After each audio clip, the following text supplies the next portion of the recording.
Welcome back to episode 3 of Strategy Masters with me, Natasha Bai.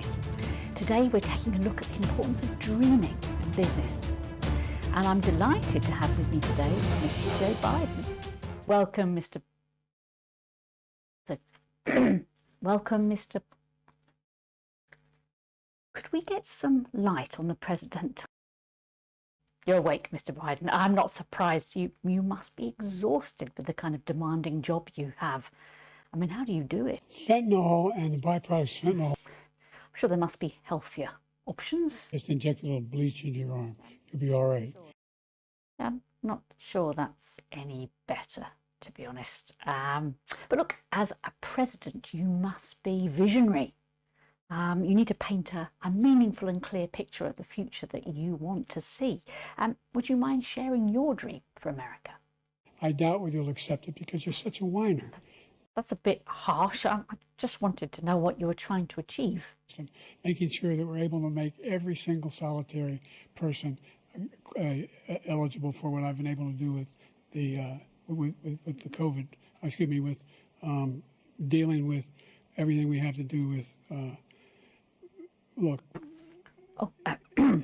Yeah, I feel I've been doing a little bit of dreaming there myself. I just wondered if you could make your vision any tighter. We're the envy of the world, and everybody trusts us. Yep, envy of the world, most trusted, great. I'm not sure that's a strong vision in itself. Perhaps you could go a little bit further. So why? Why? Oh, well, because it's quite generic and subjective. And as I always advise business owners, that the reason it's called a vision is you need to be able to somehow picture it in your mind. People need to be able to see it for themselves so that they can follow it. So in your future, what would you be seeing? People coming out of the woods carrying swastikas. Well, let me put it another way. What do you think you would hear people saying? You're the sucker. You're the loser. Don't want to ask this, but what would you be doing? Having sex with a porn star. There's a lot going on. You're not wrong there.